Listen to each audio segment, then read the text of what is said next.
I got a lot of love under my recent videos and a lot of praise and a lot of likes and comments. Thanks for that. It warms my heart. And I want to continue to share some new knowledge around Bitwig Studio and some unusual ways of EQing things. So yeah, I made this track yesterday in around 1 hour. It sounds like this.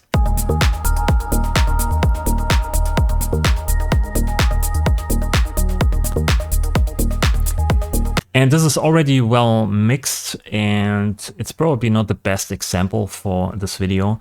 But let's say we want to check the frequency distribution of this, right? So we put an EQ plus on here and we have a visualizer in there. And we also have here the tilt setting on 4.5 dB per octave, which is some kind of frequency slope. Usually a lot of YouTubers recommend 3 dB, which is pink noise.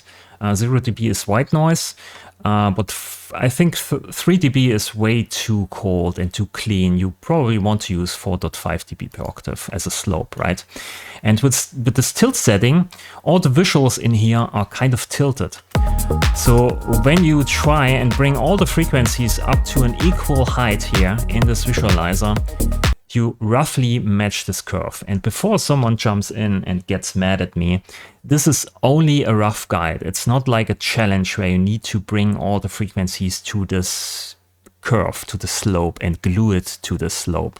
That's not a challenge. It's just a rough guide so you can see visually if you are right or in the right amounts, right, in the right frequency ranges. So I thought, wouldn't it be great if you had actually some kind of visual overlay in the EQ Plus that shows you when you are exceeding this kind of slope? And I came up with this idea to use a loud split device. And this one splits the signal spectrally into 3 parts: loud signals, mid-loud signals, and quiet signals. So this is here mostly noise. And this is also how I imagine MP3 compression works. They, take a certain threshold and remove all the content below this threshold in a spectral way. And this is also why it sounds like an MP3 sometimes, right? But here we want to use only the loud parts, so this kind of chain here at the top. And we want to use this line here, or this threshold, and we want to use this tilt setting. I want to set this to 4.5 dB per octave, because this is the same idea here. We change basically the analyzer, and then we have the straight line, and you pull this straight line down, and then everything that goes above this line is basically exceeding this tilt setting or the slope setting. And we put all these frequencies into the top chain. Okay, so now we use a tool device here in front of the EQ Plus, and we call this grab. And now we want to basically fool Bitwig into some kind of behavior, because I think that's not possible normally. So yeah, we use the EQ Plus here, go to reference in the inspector, and just grab this tool device here, right? So now we have this overlay on the EQ Plus, but it's just the same curve. So now we move this tool device into the FX box here of the loud split. And now we get an overlay inside of the EQ Plus with only the frequency bins that go over this threshold, which is the same slope as here, right? So now you can see easily where we need to EQ stuff. So let's say here, right, the top end, we need a high shelf filter and pull this down. And now the best part is that the overlay is actually going away when you EQ this here, because the EQ output of this goes into the loud split, and then it doesn't go over this threshold anymore. And then the overlay is basically gone here. It's going away. So here we need to EQ something. Right? So you can use this as a visual guide where you need to place your EQ settings or EQ parameters, and then EQ things until it sounds nice. And like I said, here this introduces a bit of latency because of the loud split, 43 milliseconds. But when you are done with EQing here, you can just remove this, and then the frequency or the latency is gone and the frequencies stay the same. Okay, so this is basically just a visual thing to use to make your life a bit easier inside of the EQ+. Another way of EQing things is actually to use the loud split itself without using the EQ. I showed you this already in a video. I think I already showed this multiple times. It's actually a great way of doing things. So here we have all the top frequencies. We have the 4.5 dB per octave slope. We get all the frequencies that peak above this line. And now we just want to remove these frequencies. But we don't want to remove them. We just want to tone them down here by 5 dB or 6 dB.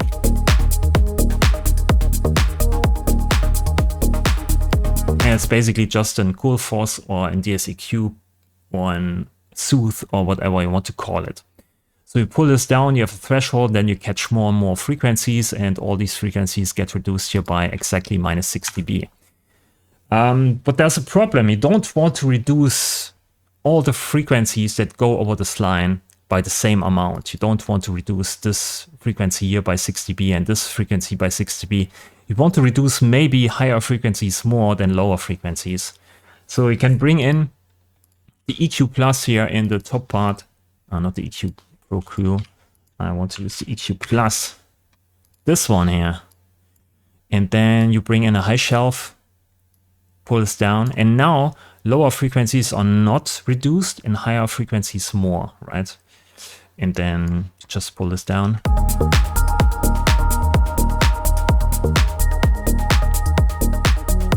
And then you catch more and more frequencies here, and then you use this EQ plus to reduce these frequencies in different amounts just with this EQ here. So this is also a way of doing things. So with this, you have only just basically one EQ point here. And the rest comes basically from this loud split. Okay, so this is an idea. Then let's use here an E-kick. This is something I discovered yesterday, or I tried to use yesterday. Let's bring in here a kick drum.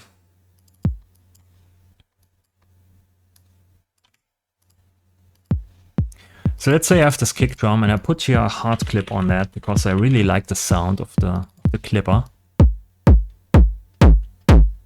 At a certain point it sounds like an hardcore techno drum, right? And I usually don't want that. I do drum and bass. So I use here a transient split and just put the hard clip on the transient. It's actually pretty nice to do. So now we get all the sweet clipping action only on the attack phase, and it amplifies this transient more, and it's don't touches basically the tonal part here or this long tail of the kick drum, and don't messes with the overtones there. So it's much better than, you know, having this hard clip here on the full range.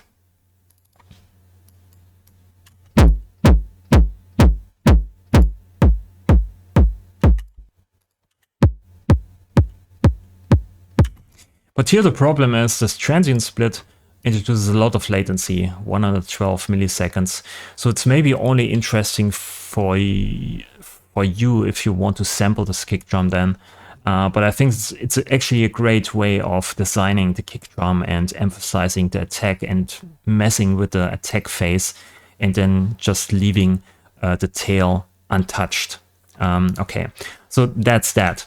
At the end, I also want to make a bit of music, because this is also a music channel, right? And sometimes you want to do, let's say, ambient or some drone sounds, some backdrops, some nice little droney sounds in the background, or maybe you want to design some pet sounds. And how you do this? Well, you actually use a test tone device, which also gives you here pink noise. Okay. On this pink noise, we actually put a resonator, and I use here my trick from the recent video I made. So in here, we use a cell and key filter. Put this on. Center frequency, we don't need that. We use a bandpass. And we use here a value and a quantizer because we want to quantize to a scale. And the scale is D sharp minor, of course. Go in here. And then we use FX grid here and the voice stacking, 16 voices. Use the stack spread and then spread out the frequencies here. Maybe use an EQ here at the end. And then bring this in, bring the resonance up.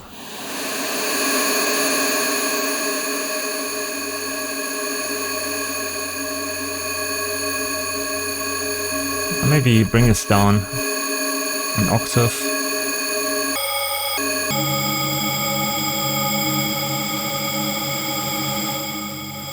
Right, so this is just noise into a resonator, and the resonator here plays basically our scale.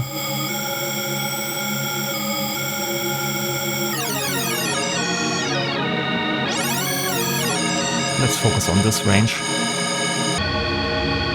That's maybe better. Something like this. Okay, so now that we have this, we can use actually here a loud split device again. And we do the same thing, we just use the top loud part here. Bring in the noise. Maybe go here to 5.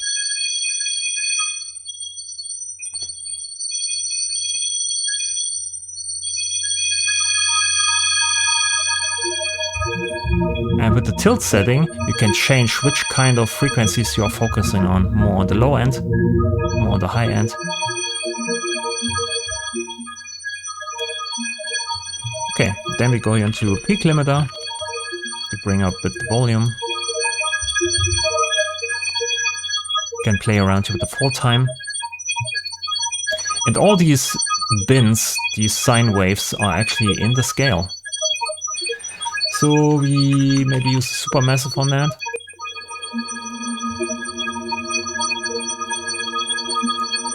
And on that we use a tool called DEALZ stretch.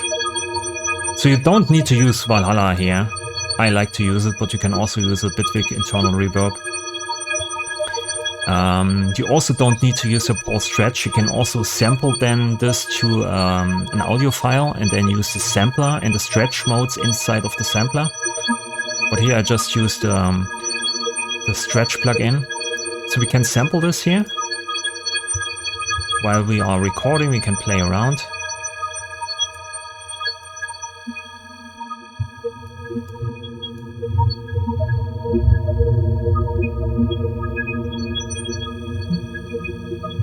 Or maybe it's better when I just focus on the root note here, on the 5th and the 4th.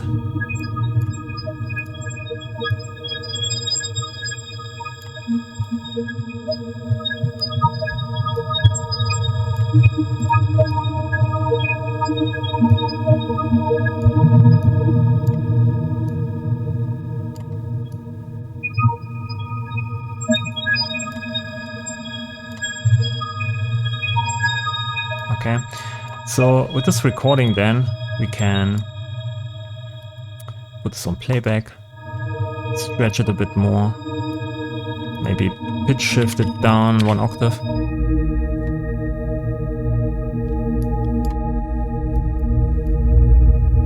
Yeah, we have this kind of drony sound. Put this here into an FX layer and use another DEALZ stretch. So here we record the other kind of notes from the scale.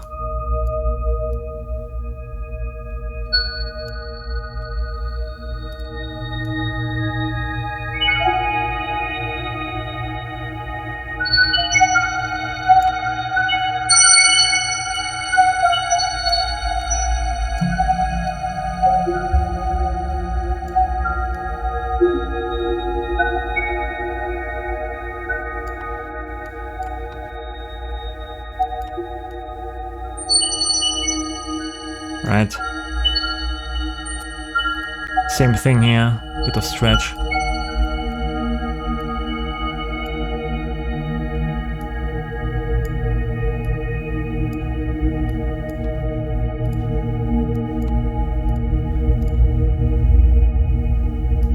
And because everything has different length in terms of recording and stretch size, you get kind of polyrhythmic ambient loops with this.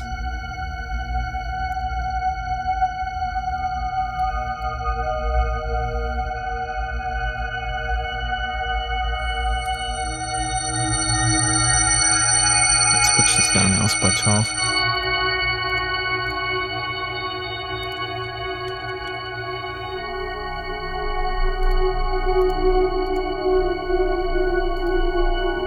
And maybe on top of that, there's all the notes here.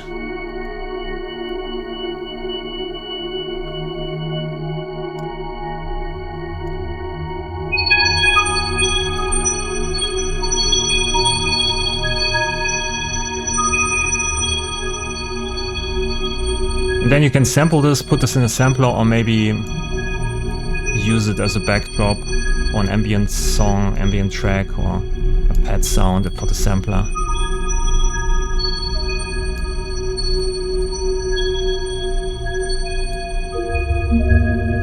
And maybe let's modulate this, huh?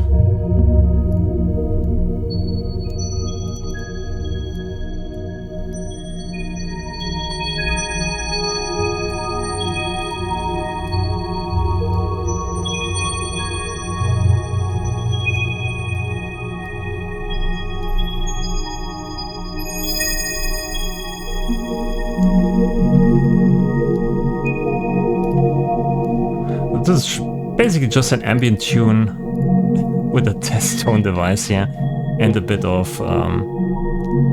bandpass filtering. Yeah, this is what I did the last days, the recent days, and yeah, I think that's it for this video. If you liked the video, leave a like and subscribe to the channel. Thanks for watching, and I'll see you in the next video. Bye.